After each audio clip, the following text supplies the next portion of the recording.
গোলাম আজম বাংলাদেশকে স্বীকৃতি দানে বাধা প্রদান করেছে এবং সারা পৃথিবীতে মিডল ইস্টে চষে বেড়াতে যাতে স্বীকৃতি না দেয়। এই মৌলবীরা এরকম। আমি বুঝি না এরা এটা করে কি তৃপ্তি পায়? আচ্ছা ধরে নিলাম নেতানিয়াহু তো মারা যাবেই। আজ না হোক কাল মারা যাবে। তাতে কি যায় আসে? এর আগে তো ইসরায়েলের এক প্রধানমন্ত্রীকে তারা নিজেরাই মেরে ফেলেছিল গুলি করে। মানে ইসরায়েলিরাই মেরে ফেলেছিল। তাতে কি হয়েছে? তাতে কি এই গাজার ভাগ্য বদলেছিল?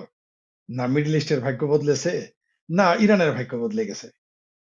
আমি বুঝতে পারি না। এই সমস্ত এগুলো এরা কিভাবে তৃপ্তি পেতে চায়? মানে এদের দশাটা কি জানেন? আমাদের গ্রামে একটা প্রচলিত কথা আছে। কয়, "তলে পড়ছি তাতে কি হইছে? চিমটি তো মারছি।" আচ্ছা ধরে নিলেন নেতানিয়াহু মারা গেল। তাতে কি হইছে? এদের প্রেসিডেন্ট, সুপ্রিম লিডার, জেনারেল এদের যত জঙ্গি নেতা সব একে, একে মেরে ফেলতেছে এবং মেরে ফেলবে। একটাকেও রাখবে না। নিশ্চিত থাকেন। ইসরায়েল কাউকেও রাখবে না। বাংলাদেশের বাঙ্গু আর বাংলাদেশের সিংকু বামেরা, ভারতের বাঙ্গু, ভারতের ভাঙ্গু আর সিংকু বামেরা কি এই ইরানকে জিতাইতে পারবে? আরে ভাই জিততে গেলে তো যুদ্ধ করতে হবে। সেই সক্ষমতা থাকতে হবে। এখানে আমরা কি দেখতেছি? হাস্যকর বিষয়। এরা মনের মাধুরী মিশিয়ে যা খুশি তাই বলে।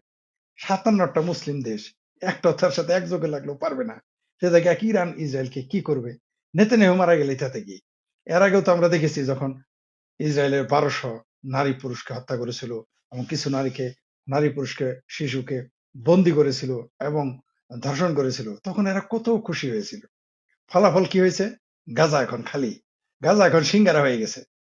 গাজা এখন ডাইলপুরি হয়ে গেছে।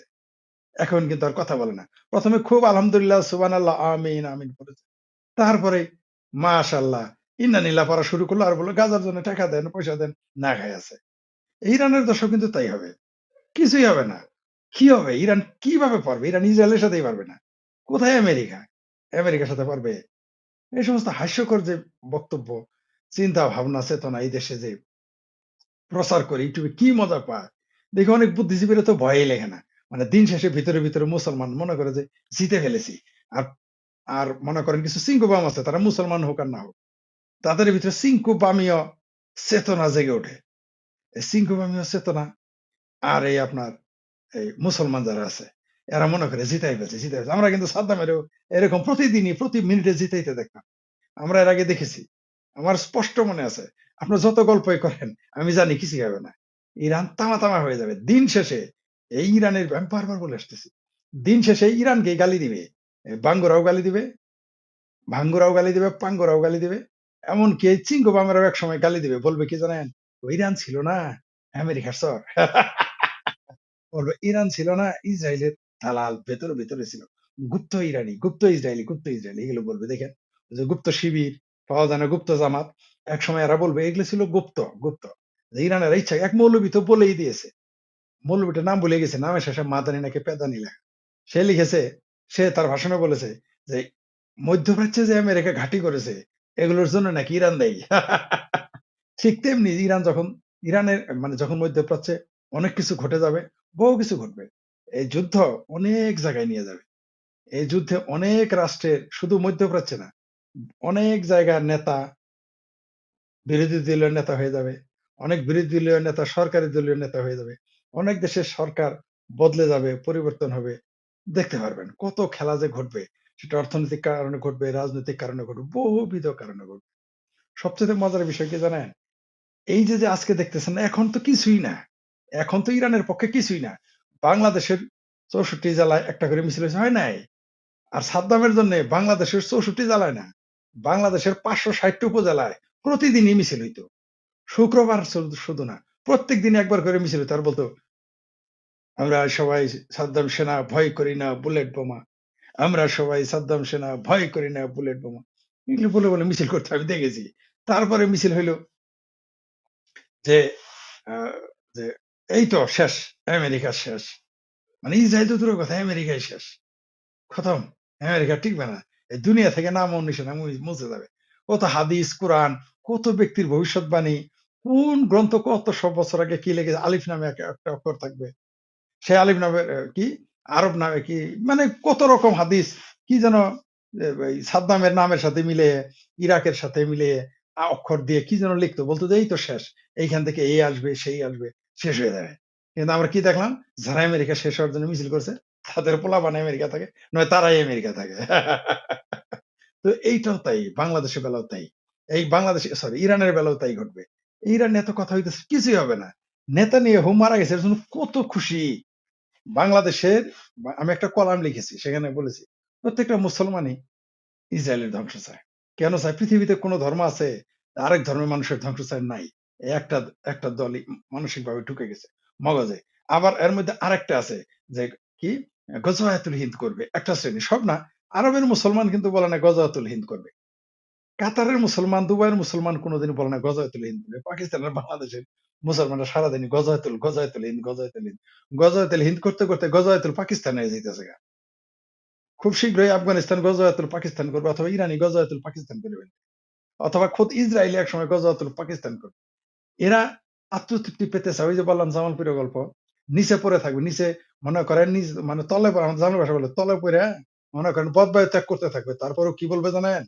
চাপ খেয়ে তারপর বলবে, "তলে পড়ছি তাই কি হইছে? তোরে চিমটিতে মারছি।"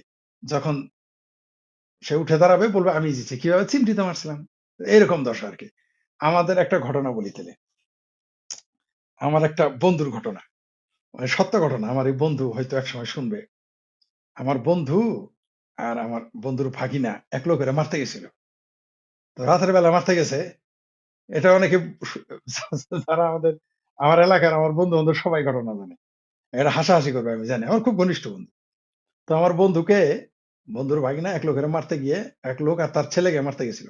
বেশ কয়েকজন মিলে। মারতে গিয়ে তো আমার বন্ধু তো সমানে পিটাইতেছে আর কোপাইতেছে। বুঝতে পারলি? খুব ভোর রাত্রের ঘটনা। অন্ধকার ছিল, বুঝতে পারে নাই। কোপাইতেছে। কোপানোর পরে সে তো ভাবছে আমি জিতে গেছি। উঠে দেখে সে তার নিজের ভাগ্নেরে কোপাইছে। সত্য ঘটনা এটা। তার ভাগ্নেরা এসে কোপাইছে আর ভাগ্নেরা পিটাইছে। যে নিচে পড়েছিল, যে তাকে ধরেছিল, সে তার মুখ আর ঘাড় চিপে ধরে রাখছিল। সে করছে কি শুয়ে পড়ে যাকে মারতে গেছে, সে আমার ওই বন্ধুর ভাগ্নেরে ধরে চিপে ধরেছিল। আর উপরে সমানে পিটাইতেছে আর কোপাইতেছে। তো আমাদের দশা তাই, এই ইরানের দশা। ও মানে জিতে গেছে। আপনি দেখছেন? ইরান ইরান কি করতে পেরেছে এখানে? একটা সময় শুনবেন, এই যত ইরান অমুক হামলা করছে, তমুক হামলা করছে ইসরায়েলে, ইরান এই করতেছে, সেই করতেছে, মিডিয়াতে পাইতেছেন না? আমাদের বামপন্থী বন্ধুরা ছড়াইতেছে এগুলা। আর মৌলবীরা তো মনের মাধুরী মিশিয়ে খবর বানাইতেছে। যখন দেখবেন ওখানে বিদেশি সাংবাদিকেরা যাবে ইরানে। একদিন খবর পাবেন সব তামা হয়ে গেছে। কিচ্ছু নাই ইরানে। ইরান বহু আগেই মেসাকার হয়ে গেছে। খোঁজ পাবেন। আপনি আমার কথাটা মনে রাখেন। এখনো তো বিদেশি সাংবাদিকরা সব পৌঁছতে পারে না ইরানে। বরং ইসরায়েলে পৌঁছে আছে। ইরানে ঢুকতে দেন ঠিকমতো, কিছুদিন পরে আপনারা শুনলে আশ্চর্য হবেন। ইরানের জাতীয় টেলিভিশন হ্যাক করে ফেলে ইসরায়েল। খোদ ইরানের টিভি বলেছে যে তাদের টেলিভিশন হ্যাক করেছিল ইসরায়েল। সেখানে ইসরায়েল তার মতো করে খবর পাঠ করে। তাদের সুবিধা মতো খবর পাঠ করে। আপনি জানেন বাংলাদেশের মিডিয়াতে এটা আসে নাই। বাংলাদেশ ছাড়া দুনিয়ার সব বড় মিডিয়া এসেছে। যে ইরানের রাষ্ট্রীয় টিভি হ্যাক করে ফেলেছে। Can you imagine? যারা একটা দেশের রাষ্ট্রীয় টিভি হ্যাক করে ফেলে, তারা কি করতেছে ইরানের ভিতরে? ইরানকে একেবারে নাস্তানাবুদ করে যখন ইরানের কিছুই থাকবে না, মাজা সোজা করে দাঁড়াইতে পারবে না। তখন দেখবেন পৃথিবীর সব মানুষ এখানে সাহায্য নেয়। এই মৌলবীরা দেখেন তখন ইরানের লোকজন না খাইছে গো, কিছু টাকা পয়সা দেন। ওই যা দিবেন, কেউ ফুল মেরে দিবে, কেউ ৮০% ৭৫% মেরে ৩০-২৫% নিয়ে ইরানে যাবে। দেখবেন শেষে এই ঘটনা ঘটবে। ওই যে গাজার মতোই না? শুনবেন যে না খায় আছে, খোঁজ নেওয়ার লোক নাই। ওইখানে ইরানে গিয়ে দেখবেন ট্রাম্প টাওয়ার হবে। তারপরে কি এমবিএস টাওয়ার হবে।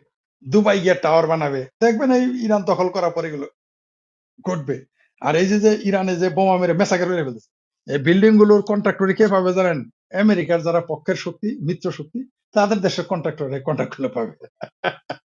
এটাই ঘটবে ইরানে। কিছুই গোলাবে না ভাই। যতই চাপা মারেন, শোনেন এই যুদ্ধটা রাশিয়াই চাচ্ছে বড় হোক। কারণ রাশিয়ায় তেলের দাম বেড়ে গেছে। $15 থেকে $20 প্রতি ব্যারেলে সে বেশি পাচ্ছে। তো এই যুদ্ধটা কেন চাবে? রাশিয়াই বরং চাবে এই যুদ্ধ বাড়ুক। এই যুদ্ধে লাভ হইতেছে কার জানেন? শুনলে আপনারা হাসবেন। ইরান ছাড়া সবারই। খোমেনি, সৌদি আরবের লাভ হইতেছে। সৌদি আরব, দুবাইয়ের লাভ কি? সে তার প্রতিপক্ষকে ঘায়েল করতেছে। রাশিয়ার লাভ কি? ইরান যুদ্ধের কারণে তেলের দাম বেড়ে গেছে প্রতি ব্যারেলে $15 থেকে $20 পার ব্যারেল। $15 থেকে $20 সব পাচ্ছে রাশিয়ার লাভ। ভারতের কি লাভ? ইরান থেকে আরো সস্তা দরে তেল আনতেছে আর রাশিয়া থেকে তো ফাও আনতেছে, মানে ভারতের লাভ। আমেরিকার কি লাভ? তারা মিডল ইস্টের টাকায়, তার মিডল ইস্টের পাশের একটা দেশকে সাইজ করে ফেলতেছে। সমস্ত যুদ্ধের খরচ পাইতেছে। মানে সবাই উইন ইরান ছাড়া। চীনও মাগনা কম দামে তেল আনতেছে। তবে চীনের জন্য খুব শীঘ্রই বন্ধ হয়ে যাবে। এই যে মনের মাধুরী মিশে মৌলভী সাহেবের আর চিঙ্কু মামরা যত কিছু করেন ইরানের রক্ষা করতে পারবেন না। খোদা আপনারাও যদি তেহরানে চলে যান, এই তেহরানের কসাই, এই খমেনির কসাইদের আপনি রক্ষা করতে পারবেন না। এই তেহরানের যে মোল্লা শাসন, যারা শত শত নারীকে পিটিয়ে মেরে ফেলেছে, জেলখানায় শুধু মাথায় কাপড় না দেওয়ার জন্য ধর্ষণ করেছে, সেই কসাইয়ের পক্ষে, তেহরানের কসাইয়ের পক্ষে আপনারা কোন আক্কেলে পক্ষে যান আমি জানি না। আমেরিকার বিপক্ষে থাকেন, কোন সমস্যা নাই। আপনি আমেরিকার সাম্রাজ্যবাদী বিরোধিতা করেন। কিন্তু আপনি তেহরানের কসাইয়ের পক্ষে কোন হিসেবে থাকেন? বিশেষ করে যারা বামপন্থী তাদের বলতেছি। এই চিঙ্কু বাম দ্বারা হয়েছে। এক চিঙ্কু বাম কয়েকটা চিঙ্কু বামের চিনি। কয়েকটা চিঙ্কু বামের চিনি। তারা সহ আমেরিকায় থাকে তাদের বউ পোলাপান নিয়ে। তারা আমেরিকার নাগরিক। আমেরিকায় খায় দায় পরে ইরানের পক্ষে পোস্ট দেয়। সারাদিন ইরানের নিয়ে তো ইরানে যায় না কেন বেড়াইতে? ইরানে তো একটু ঘুরে আসুক না বউ পোলাপান নিয়ে। এরা হলো সব জামাল পীরা পাগলা। যত কমিউনিস্ট কমিউনিস্ট পার্টি দেখেন মানে চিঙ্কু বামদের পার্টি আমি কমিউনিস্ট পার্টি নাম দিয়েছি। এরা এখন আর কমিউনিস্ট পার্টি নাই। ভারতের communist party, Bangladesh communist party, এরা আর কমিউনিস্ট পার্টি, এরা গেছে কমিউনিস্ট পার্টি। এই কমিউনিস্ট পার্টি একটাও কিন্তু জীবনেও ইরানে যাবে না। মরণের পর হলো যাবো। যদি বলে যে কবরের জন্য কোনোদিন ইরানে না হয়, যাবে না কেউ। আমেরিকা যায়, বউ পোলাপান সবাই আমেরিকা থাকে। এই যে ফ্রড মাঝহার একটা, ওর ওর বাচ্চা ওর পোলাপান কিন্তু আমেরিকা থাকে। কিন্তু সারাদিন ইরানের গীত গায়। মানে এই দেশের মানুষ দেখবেন অনেক আমার জেলার কথা বলি। আমি তাদের চিনি, ব্যক্তিগতভাবে চিনি। তাদের পোলাপান, তাদের আত্মীয়স্বজন, তাদের ভাই বেরাদার, ভাতিজা, ভাগিনারা দেখি ইরানের পক্ষে পোস্ট দেয়। অথচ যে বিল্ডিং এ থাকে ওটা আমেরিকা থেকে কামাই করা টাকা। যে বাসায় আ যে ফার্নিচার গুলো আছে আমেরিকা থেকে কামাই করার টাকা। তারা ইরানের পক্ষে। আরে ভাই পোলা হইলো মনে করেন আমি আমেরিকায় থাকি মনে করেন। আমি আমেরিকা থেকে টাকা-পয়সা কামাই করে আমার বোনেরে দেই, ভাগ্নেরে দেই, আত্মীয় দেই, স্বজনেরে দেই। বন্ধু সব আমেরিকার বিরুদ্ধে। খাইতেছে কিন্তু আমেরিকারটা। মানে অদ্ভুত ব্যাপার। বাংলাদেশের মানুষের চরিত্র আমি বুঝি না। আচ্ছা এদের কথা বাদ দিলাম। এদের ইসলামী জজবা জেগে উঠেছে। কারণ মুসলমান পৃথিবীর যেকোনো দেশেই যাক। এরা পৃথিবীতে কোনো হিন্দু দেশ, খ্রিস্টান দেশ, বুদ্ধিস্ট দেশ, কারণ পৃথিবীতে তো বুদ্ধিস্ট, হিন্দু দেশ একটাই ভারত। যদিও তার আর হচ্ছে বুদ্ধিস্ট আর খ্রিস্টানদের দেশ। এই সমস্ত দেশে যদি মুসলমানরা যায়, মুসলমান কোনদিনই সেই দেশের প্রতি নিবেদিত থাকে না। সেই দেশের প্রতি তাদের আ তারা কখনোই সে দেশকে ভালোবাসে না অন্তর থেকে। তাদের ভিতরে অন্য দেশ থাকে। মানে হিন্দুদের গালি দেই না আমরা? যারা ভারতকে ভালোবাসে সব মুসলমান কিন্তু খ্রিস্টান, ইহুদি এবং আ বুদ্ধিস্ট রাষ্ট্রদেরকে কিন্তু পছন্দ করে না। এটা বললেই বলবে মহাভারত অশুদ্ধ করে ফেলছে। অপ্রিয় সত্য কথা। আপনি বলেন পৃথিবীতে কোন দেশে মুসলমান গিয়ে সেই দেশের প্রতি সংবিধানের প্রতি তারা আস্থা রেখেছে? না, কেউ না। একটা মুসলমানও পাবেন না। খুব কম মানে পেলেও আপনি a few না, very few একেবারেই কম। নাই বলে হাতে গোনা পাওয়া যাবে আরকি। যে তারা দেশের প্রতি ওই সমস্ত দেশের প্রতি নিবেদিত। একটা মুসলমান আপনি খুঁজে পাবেন না। আমি যতগুলো মুসলমান বন্ধু চিনি, আমার বন্ধু-বান্ধব আছে যারা দেশে বিদেশে থাকে। একটারও আমি পাই নাই তারা দেশকে তারা ওই যে দেশে বাস করে সেই দেশের প্রতি তারা নিবেদিত। তারা ওই দেশের সংবিধান মানে না। মানে না। ২৫ বছর আমেরিকা, ইউরোপ, অস্ট্রেলিয়া, কানাডা থেকে দেশে ফিরে আইসা বলে, ইহুদি খ্রিস্টান রাষ্ট্র হলো না। এগুলো আমরা দেখেছি। জি। আ ঠিকই বলছেন। ভারত ছাড়া পথ ভয় বেরোয় না। আর এই দেখেন ইসরায়েলের বিরোধিতা করে। কেউ করলে কি ইসরায়েল পৃথিবীকে কিছুই দেয়। আর ইসরায়েলের পৃথিবী দানের যত ওষুধ তো তারা মাগনা প্যাটেন্ট তারা তাদের আ কি বলে সেটাকে? সত্ত্ব ছেড়ে দিয়েছে। আপনি দিবেন? ইহুদিরা অনেক চিকিৎসা, অনেক ওষুধ আবিষ্কার করেছে। তারা সত্ত্ব ছেড়ে দিয়েছে। তারা অনেক কিছু ফ্রি করে দিয়েছে। আরে ভাই যে Facebook এ গালি দেন ইহুদিরে, যে YouTube এ গিয়ে গালি দেন, সে গালি দিতেছেন ওটা কার তৈরি?